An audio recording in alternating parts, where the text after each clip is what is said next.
Nggak muncul di sini.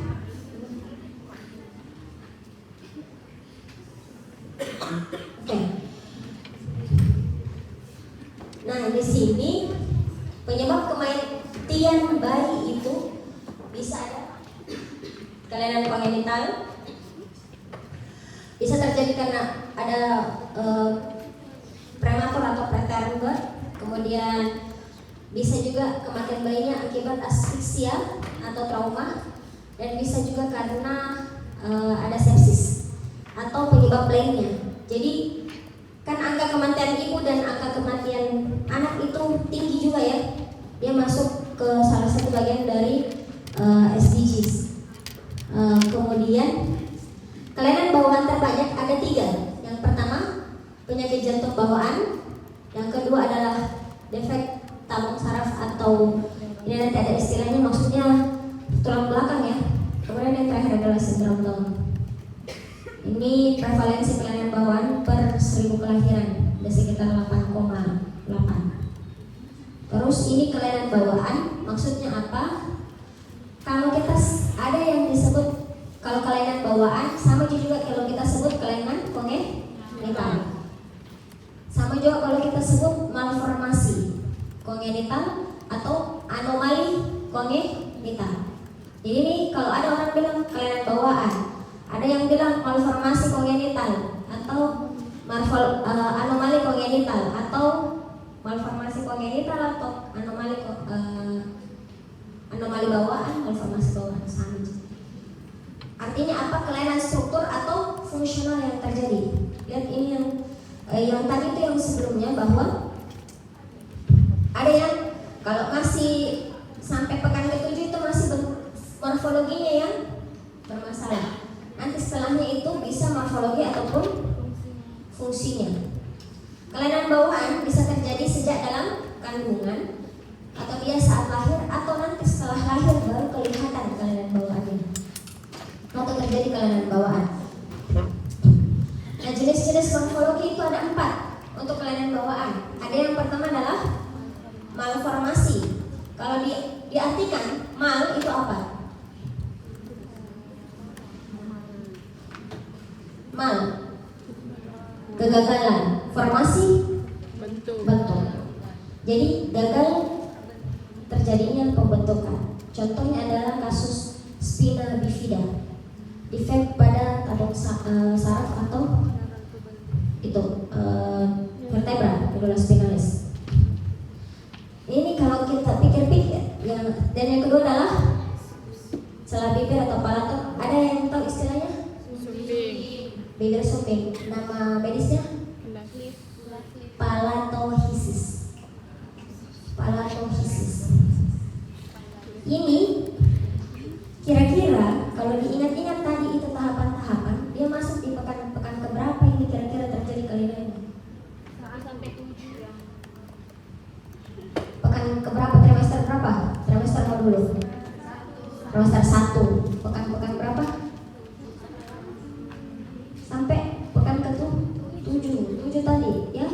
Palatum itu di pekan ke-7 sudah terbentuk. Ingat ini spina bifida, ini defek tabung saraf, ada di situ medula spinalis. Berarti kaitannya dengan sistem saraf pusat. Tadi sistem saraf pusat terbentuk pada pekan ke-3. Ingat pekan 1, pekan 2 adalah proses mulai dari zigot sampai gastrula.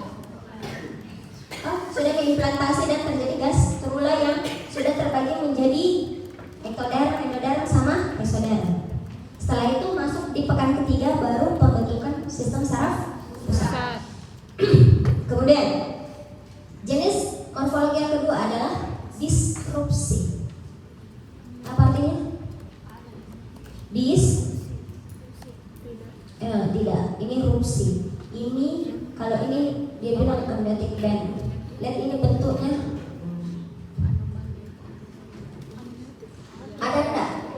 Ada, jadi ada tapi kayak tidak sempurna, ya? Tidak sempurna. Jadi terbentuk tapi tidak sempurna. Kayak misalnya tadi ada yang Mas masih pembentukan awal, dia tidak sampai ke matur, akhirnya begini. Ini ekstremitas ya yang bermasalah. Kalau deformasi atau deformitas itu dia sudah terbentuk, tapi lihat ini kan kakinya sudah terbentuk ya, sempurna, ada jari ya. Tapi apa yang membedakan? Ini kelenannya. Dia kelainan bentuk akibat mekanisme yang terjadi. Misal pada saat jalan lahir dia bengkok atau salah, atau terjadi mungkin yang kayak tadi pasca lahir itu ada fraktur tiba-tiba, nah itu dia deformasi. Sebenarnya sudah lengkap tapi jadinya ada kelainan. Kalau masih ingat ada di muskulo ada penyakit ini yang di pediatri muskuloskeletal, ada clubfoot, ini CTFE, terus asimetri wajah, telinganya tertekuk. Kemudian yang terakhir ini adalah displasia. Contohnya achondroplasia. Ada di tulangnya tapi tidak sempurna atau hilang diafisisnya, cuman metafisis kayak gitu. Jadi ada berapa jenis? Ada malformasi, disrupsi, deformasi, dan displasia. Penyebabnya, jadi penyebab kelainan bawaan itu ada karena genetik, defek kromosom kah atau cacat gen. Ada memang keturunannya ya. Yang kedua adalah bisa karena faktor lingkungan, terutama pada saat dia hamil, obat-obatan, alkohol, dia merokok, penyakit ibu bisa DM, atau infeksi, atau kelainan nutrisi, kurang asam folat. Bisa juga karena genetik dan lingkungan, atau dia multifaktorial, atau bisa tidak diketahui. Nah, kelainan bawaan ini diduga bila didapatkan itu akan terjadi gangguan pertumbuhan dan atau proporsi tubuh, kayak tadi achondroplasia. Bisa juga karena kelainan genital dan atau pubertas. Contohnya apa ini? Hipospadia, epispadia. Kemudian keterlambatan psikomotor, bicara, atau retardasi mental. Bisa juga terjadi gangguan fungsi neuromuskular. Contohnya itu neuromuskular dystrofi. Terus kecenderungan perdarahan, kebutaan atau ketulian, dan penyakit metabolik. Ini contohnya penyakit metabolik yang kayak DM tipe 1. Nah, ini yang tadi saya maksud. Ada juga kelainan bawaan, dia ada kelainan kromosom. Contohnya adalah sindrom Down. Dia terjadi trisomi 21. Berarti ini kromosom ke 21. Dia terjadi gangguan di kromosom 21. Ini ada Turner syndrome. Ini jenis-jenisnya. Ini bisa karena cacat gen. Contohnya yang dominan itu achondroplasia, sindrom Crouzon, Apert. Ini resesif, itu thalassemia, hiperplasia adrenal kongenital, osteogenesis imperfecta. Terkait dengan kromosom X itu ada kelompok top, contohnya Duhen sama Becker, dan hemofilia. Ini contoh-contoh gambarnya. Ini achondroplasia, sindrom Crouzon, terus hiperplasia adrenal kongenital, osteogenesis imperfecta, thalassemia, distrofi muskular, Duhen. Ini osteogenesis imperfecta banyak didapatkan di Jakarta. Untuk multifaktorial tadi itu bisa terjadi kayak ini, apa tadi istilahnya? Palatosis. Kemudian hipospadia. Hipospadia artinya OUE-nya di mana? Dorsum penis. Kemudian bisa terjadi hipotiroid kongenital.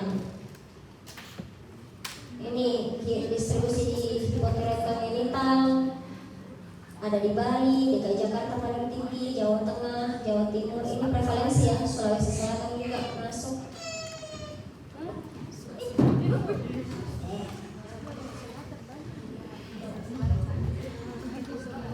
Ini faktor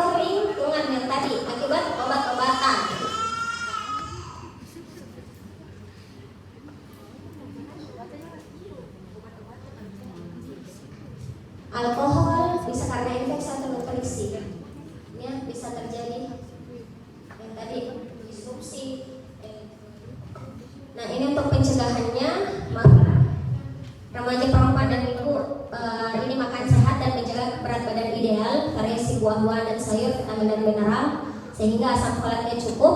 Hindari bahan berbahaya seperti alkohol dan merokok.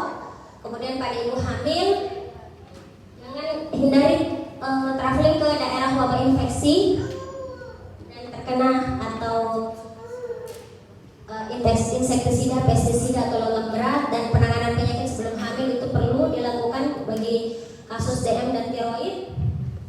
Obat-obatan dan radiasi perlu dihindari dan screening infeksi rubella, sifilis, cacar air, dan untuk imunisasi sebaiknya ini rubella, dan terakhir adalah perlu edukasi tenaga kesehatan. Ini deteksi dininya, screening pranikah, pembawa sifat, riwayat keluarga, jangan sampai ada keluarganya Down syndrome. Nanti terakhir baru kita tahu kita tidak siap, itu dilarang juga menikah itu sebenarnya, yang juga gara-gara cinta. Lupa nih bahwa ada keturunan yang perlu kita siapkan. Dan screening pranatal seperti USG, amniocentesis, dan screening neonatal. Ini tidak perlu. Ini koreksi bedah seperti yang kayak tadi ya, batal paratohisis. Kesimpulannya, kelainan bawaan itu bukan merupakan kelainan yang jarang terjadi, dan kematian utama merupakan penyebab kematian utama pada bayi atau anak balita. Untuk variasi kelainan bawaan itu disebabkan karena genetik, lingkungan, multifaktorial, dan tidak diketahui. Sehingga penting deteksi dini untuk penanganan optimal dan dini agar mortalitas dan morbiditasnya berkurang. Oke. Terima kasih. Untuk ini nanti masih ada gambar-gambar sebenarnya untuk kelainan kognitif, cuman belum sempat saya tambahkan. Nanti insya Allah saya lengkapi dulu baru kirimkan materinya.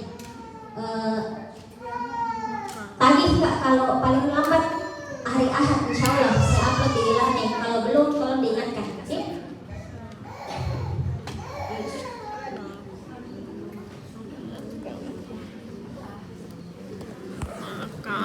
Ini saya belum tahu berapa soal saya diberikan, tapi mungkin contohnya kayak tadi. Kalau kelainan ini terjadi malformasi, kira-kira dia terjadi kapan? Kisaran pekan berapa?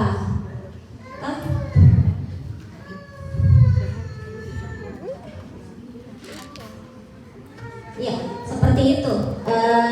Dan mungkin kalau untuk yang kelainan bawaan itu nanti mungkin akan disertai dengan gambar, jadi kalian tidak mengawang-awang. Seperti itu. Misalnya kalau misalnya terjadi pembentukan ini, kira-kira pekan segini ada kelainan terbentuk formasi seperti ini, kira-kira kelainan bawaannya seperti apa kalau terjadi gangguan? Ya, baik. Ada pertanyaan?